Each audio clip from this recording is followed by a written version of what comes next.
Perkenalkan, saya April dari tim penyuluh KPP Madya 2 Jakarta Selatan 2. Udah dulu, Mbak. You break my heart. Untuk episode ke-6 ini, kita akan membahas mengenai PMK nomor 41 tahun 2023 tentang PPN atas penyerahan agunan yang diambil alih oleh kreditur kepada pemberi agunan. Kita akan membahas materi tersebut bersama narasumber kali ini, yaitu Mbak Kiki dan Mbak Nurul dari penyuluh KPP Madya 2 Jakarta Selatan 2. Selamat siang Mbak Kiki dan Mbak Nurul. Siang, Bagaimana kabarnya? Sehat, alhamdulillah. Kali ini kita akan membahas tentang PPN atas penyerahan agunan yang diambil alih oleh kreditur kepada pemberi agunan. Nah, latar belakang yang menjadi penyebab diterbitkannya PMK nomor 41 tahun 2023 ini apa sih Mbak Kiki? Baik April, terima kasih kesempatannya. Jadi terkait latar belakang diterbitkannya PMK nomor 41 tahun 2023 adalah dikarenakan banyaknya terjadi sengketa di lapangan mengenai PPN atas penjualan aset yang diambil alih atau AIDA oleh lembaga keuangan kepada pembeli agunan, seperti itu April. Kemudian di mana terbitnya PP 44 tahun 2022 yang memberikan kepastian hukum mengenai PPN atas penyerahan agunan yang diambil alih oleh kreditur kepada pembeli serta amanah pengaturan lebih lanjutnya itu dalam PMK. Nah, kemudian ada dasar hukumnya juga, yaitu pasal 13 ayat 1A huruf D Undang-Undang PPN, yaitu saat lain pembuatan faktur pajak. Kemudian ada pasal 16G huruf I Undang-Undang PPN, besaran tertentu atas kegiatan usaha tertentu. Kemudian yang terakhir pasal 10 ayat 4 PP 44 tahun 2022, yaitu regeling pengaturan cara pemungutan PPN atas penyerahan agunan yang diambil alih oleh kreditur dengan PMK. Nah, PMK-nya ini sendiri, PMK 41 tahun 2023 ini berlaku sejak 1 Mei 2023 April. Oh, berarti PMK-nya baru banget ya Mbak? Baru banget terbit. Walaupun kita udah tahu nih latar belakang kenapa PMK tersebut diterbitkan, pasti kawan pajak masih bertanya-tanya, kenapa penyerahan agunan yang diambil alih oleh kreditur kepada pembeli agunan itu dikenakan PPN? Kira-kira penyebabnya apa Mbak Nurul? Oke, baik. Terima kasih April. Kawan pajak semua. Jadi kalau kita baca PMK-nya di pasal 2 ayat 1 itu menyebutkan bahwa penyerahan agunan oleh kreditur kepada pembeli agunan itu termasuk dalam pengertian penyerahan hak atas barang kena pajak yang dikenai PPN gitu. Jadi ini yang menjadi dasar hukumnya ketika ada penyerahan dari kreditur kepada pembeli agunan, maka akan terhutang PPN. Seperti itu. Oh, jadi dengan penjelasan tadi kawan pajak jadi lebih mengerti ya kenapa penyerahan agunan oleh kreditur kepada pembeli agunan dikenakan PPN. Nah, kita lanjut ke Mbak Kiki nih. Kita kan tadi membicarakan tentang penyerahan agunan. Nah, kawan pajak pasti mau tahu juga apa sih agunan yang dimaksud? Baik April dan kawan pajak, terkait agunan yang dimaksud adalah pertama, berdasarkan pasal 2 ayat 2 PMK 41 tahun 2023, agunan yang diserahkan oleh kreditur kepada pembeli merupakan agunan yang diambil alih oleh kreditur untuk penyelesaian kredit. Kemudian pembiayaan berdasarkan prinsip syariah atau pinjaman atas dasar hukum gadai dengan pengambil alihan sesuai dengan ketentuan peraturan perundang-undangan di sektor keuangan. Dan yang kedua yaitu berdasarkan pasal 10 PP 44 tahun 2022, yaitu pengambil alihan agunan berdasarkan perjanjian jaminan kebendaan, yaitu berupa hak tanggungan, hipotek, fidusia, gadai, dan pembebanan jenis lainnya. Seperti itu kawan pajak dan April. Baik Mbak Kiki, jadi cukup jelas ya kawan pajak terkait agunan yang dimaksud dalam PMK tersebut. Nah, dalam suatu peraturan pastikan ada subjek pajak yang dikenakan PPN atas penyerahan tersebut. Terkait PMK ini, siapa saja yang Mbak Nurul untuk subjek pajak yang dikenakan PPN-nya? Oke, baik. Kalau kita bicara PMK 41 ini, dari tadi mungkin udah dibahas ya, ada kreditur, ada debitur, ada pemberi agunan. Jadi memang benar untuk PMK ini itu ada 3 subjek yang terlibat. Yang pertama adalah kreditur. Nah, kawan pajak pasti sudah tahu ya kreditur. Jadi kreditur ini adalah lembaga keuangan yang memberikan kredit, pembiayaan berdasarkan prinsip syariah, kemudian pinjaman atas dasar hukum gadai sesuai dengan ketentuan peraturan perundang-undangan di sektor keuangan. Sebagai contoh, BTN atau pegadaian. Udah tergambar jelas ya. Kemudian yang kedua, subjeknya adalah debitur. Nah, debitur ini adalah nasabah yang memperoleh kredit, pembiayaan berdasarkan prinsip syariah, pinjaman atas dasar hukum gadai atau yang dipersamakan dengan itu berdasarkan perjanjian kreditur dengan nasabah yang bersangkutan sesuai dengan ketentuan peraturan perundang-undangan di sektor keuangan. Kemudian yang terakhir subjeknya adalah pemberi agunan, yaitu orang pribadi atau badan selain kreditur. Jadi pihak di luar kreditur yang membeli agunan baik melalui lelang atau di luar lelang, seperti itu. Nah, kemudian untuk mekanismenya bagaimana? Untuk mekanismenya sendiri itu pada saat barang diagunkan oleh debitur di proses awal nih ya, proses awal pada saat debitur dengan kreditur, maka itu tidak dikenakan PPN, gitu, karena tidak ada penyerahannya, gitu ya. Ini berdasarkan pasal 1A ayat 2 Undang-Undang PPN. Nah, kemudian pada saat debitur ini mengalami gagal bayar, kemudian agunan tadi diambil oleh kreditur, diambil alih oleh kreditur, dalam hal ini PKP, kemudian agunannya dialihkan atau diserahkan ke pembeli agunan, kan biasa ditawarkan tuh ya ke pembeli agunan, maka atas penyerahan tersebut baru dikenakan PPN, di mana kreditur itu nanti harus memungut, kemudian menyetor, kemudian melaporkan PPN terutang, dan pemungutan ini dilakukan pada saat penerimaan pembayaran oleh pembeli.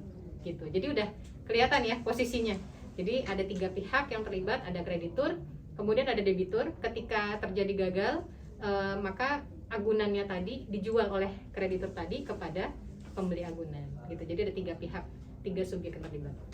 Oh begitu ya Mbak mekanismenya. Jadi begitu kan pajak. Pada saat penyerahan dari pemilik kepada kreditur itu belum terkena PPN. Baru dikenakan PPN ketika kreditur mengalihkan barang tersebut ke pembeli yang baru. Betul, betul. Jadi terkait subjek pajak dan mekanismenya kan tadi sudah dijelaskan oleh Mbak Nurul. Sekarang kita mau tahu berapa sih PPN yang dikenakan atas transaksi penyerahan tersebut. Mungkin bisa dijelaskan oleh Mbak Kiki. Baik April, ya, untuk tarifnya sendiri itu adalah kreditur memungut PPN dengan besaran tertentu yaitu 10% dikali tarif PPN yang sekarang adalah 11%, kemudian dikali DPP atau secara efektif adalah 1,1% dikali harga jual gitu. Oh seperti itu. Jadi kawan pajak, besarnya PPN yang dikenakan ke pembeli agunan adalah 1,1% dari harga jual agunan. Nah Mbak Nurul, kan kali ini berarti ada PPN. Betul. Nah, apakah atas transaksi ini juga dibuatkan faktur oleh kreditur atau bagaimana? Oke, keren banget pertanyaannya. Jadi kawan pajak, kreditur sebagai PKP itu wajib membuat faktur pajak atas penyerahan agunan tadi ya kepada pembeli sesuai ketentuan peraturan perundang-undangan.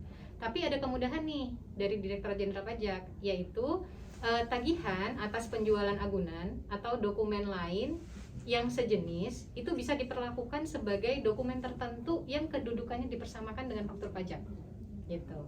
Nah, syaratnya apa? Dokumen tertentu tadi bisa dipersamakan dengan faktur pajak ketika minimal memuat keterangan sebagai berikut. Jadi ada yang pertama nomor dan tanggal dokumen, kemudian yang kedua adalah nama dan nomor pokok wajib pajak kreditur, yang tadi bisa bank atau apa namanya tadi ya, Apaan tuh? pegadaian, betul Mbak Kiki. Kemudian yang ketiga adalah nama dan nomor pokok wajib pajak atau nomor induk kependudukan debiturnya. Yang keempat ada nama dan nomor pokok wajib pajak atau nomor induk kependudukan pembeli agunannya. Tadi subjeknya kan ada 3 ya, jadi 3-tiganya harus ada di sana. Kemudian uraian barang kena pajaknya, kemudian dasar pengenaan pajak, dan jumlah pajak pertambahan nilai yang dipungut. Nah, dalam hal agunan berupa tanah atau bangunan, maka tata cara pencantuman uraian BKP sesuai dengan ketentuan peraturan perundang-undangan di bidang PPN. Seperti itu. Oh, berarti kreditur wajib membuat faktur pajak, tetapi diberikan kemudahan, yaitu tagihan atas penjualan agunan atau dokumen lain yang sejenis diperlakukan sebagai dokumen tertentu yang kedudukannya dipersamakan dengan faktur pajak. Seperti itu ya kawan pajak. Terima kasih Mbak Nurul atas informasinya. Selanjutnya kita lanjut ke Mbak Kiki. Setelah kreditur membuat faktur pajak, berarti kan nanti ada penyetoran dan pelaporannya Mbak Kiki. Nah, untuk mekanisme penyetoran dan pelaporannya itu seperti apa ya Mbak? Betul. Di sini seperti disebutkan Mbak Nurul tadi, kreditur tersebut merupakan PKP, maka mereka mempunyai kewajiban yang harus dipenuhi, yaitu menyetorkan dan melaporkan pemungutan PPN sesuai ketentuan peraturan perundang-undangan di bidang PPN. Nah, di sini tidak ada aturan khusus seperti biasa aja PPN pada umumnya, yaitu menyetorkan dengan kode akun pajak yaitu 411211 dengan jenis kode setorannya 100. Kemudian kreditur tersebut melaporkan SPT masa PPN-nya gitu. Seperti itu April. Sama aja berarti ya. Sama kayak aja. PPN yang biasa ya. Betul. Kalau terkait untuk pengkreditan pajak masukannya bagaimana Mbak Nurul? Ya, terkait dengan PPN ini kan biasanya memang ada pengkreditan tadi ya. Nah, pengkreditan pajak masukan bagi kreditur itu tidak dapat dikreditkan kalau untuk krediturnya. Namun bagi pembeli agunan, maka pembeli agunan ini bisa mengkreditkan PPN yang tadi yang tercantum dalam faktur pajak atau dokumen tertentu yang kedudukannya dipersamakan dengan faktur pajak sesuai dengan ketentuan peraturan perundang-undangan dengan syarat pembeli agunannya ini adalah PKP. Jadi kalau bukan PKP nggak bisa dikreditin juga Mbak Nurul? Nggak bisa. Oh, baik. Seperti itu. Mungkin kawan pajak akan lebih paham kalau kita kasih contoh nih Mbak Kiki. Kira-kira bisa nggak dikasih contoh perhitungannya kayak gimana? Baik, terima kasih April. Kita coba contohkan ya kawan pajak biar agar lebih mengerti ya. Misalkan nih Bank A memberikan kredit nih kepada April nih sebesar 1 miliar dengan agunannya itu tanah dan bangunan. Kemudian dalam berjalannya waktu itu angsuran ternyata prestasi atau gagal bayar nih April. Kemudian oleh Bank A kemudian agunannya itu dialihkan ke pembeli agunan lainnya.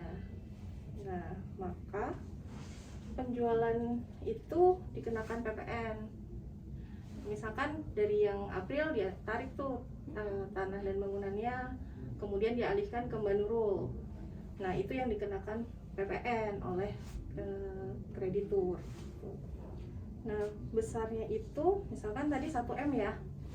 Nah, berarti 10% dikali 11% dikali 1 miliar. Jadi itu PPN-nya itu 11% April. 11 juta. Mohon maaf. 11 juta. Nah, itu nanti dibuatkan faktur pajak oleh kreditur. Yaitu seperti tadi disebutkan Mbak Nurul, ada nomor dan tanggal dokumen tagihan atas penjualan agunan, nama NPWP Bank A, terus nama dan NPWP atau NIK-nya April sebagai debitur misalkan, terus nama dan NPWP NIK-nya Mbak Nurul sebagai pembeli agunan. Nah, uraian di BKP-nya itu diisi tanah dan bangunan, kemudian diisi alamat, gitu, alamat dan luasnya. Kemudian dasar pengenaan pajaknya itu diisi sebesar 1 miliar dan PPN-nya itu 11 juta. Seperti itu. Nah, kan setelah banknya itu membuat faktur pajak, maka faktur pajak itu atas PPN-nya disetorkan oleh Bank A paling lambat itu misalkan 1 Juli nih transaksinya, jadi di tanggal 31 Agustus 2023 gitu. Menyetorkan dan melaporkannya di tanggal 31 Agustus 2023. Berarti akhir bulan berikutnya ya Mbak? Betul, Masa pajak berakhir. gitu. Nah, untuk kredit yang kreditur itu melaporkan PPN-nya kan. Nah, itu nggak bisa tuh dikreditin oleh kreditur. Untuk Mbak Nurul, kalau Mbak Nurul PKP itu bisa dikreditkan gitu. Untuk pembiayaan kendaraan bermotor itu juga sama seperti ini, jadi prosesnya sama aja gitu, penghitungannya juga sama. Seperti itu kawan pajak. Baik Mbak Kiki, terima kasih atas contoh kasus yang sangat mendetail. Mudah-mudahan kawan pajak bisa mengerti atas materi yang telah disampaikan. Tidak terasa kita sudah berada di penghujung acara. Dari awal kita sudah membahas tentang latar belakang, mengapa PMK nomor 41 tahun 2023 diterbitkan, pengertian agunan, subjek, tarif, dan tata cara penyetoran juga pelaporannya, serta tata cara pengkreditan pajak masukannya. Menarik sekali ya diskusi kita kali ini mengenai PMK nomor 41 tahun 2023. Semoga materi kali ini bisa membawa manfaat dan berguna untuk kawan pajak semua. Terima kasih banyak kepada Mbak Nurul dan Mbak Kiki atas partisipasinya kali ini untuk menjadi narasumber yang telah menjelaskan terkait penyerahan agunan yang diambil oleh kreditur kepada pembeli agunan pada podcast kali ini. Dan terima kasih juga kepada kawan pajak yang sudah menonton podcast episode 6 KPP Madya 2 Jakarta Selatan 2. Sebelum acara ini saya tutup, saya ingatkan kembali kepada wajib pajak untuk terus stay tune dan selalu menjalankan protokol kesehatan serta menjaga kesehatan. Jangan lupa ajak teman dan saudara kawan pajak untuk follow IG KPP Madya 2 Jakarta Selatan 2 dan juga follow YouTube KPP Madya 2 Jakarta Selatan 2 untuk dapat informasi terbaru dan juga jadwal kelas pajak maupun update peraturan-peraturan terbaru. Tetap jaga kesehatan dan patuhi protokol kesehatan. Sampai jumpa di podcast selanjutnya. Kawan pajak, Assalamualaikum warahmatullahi wabarakatuh.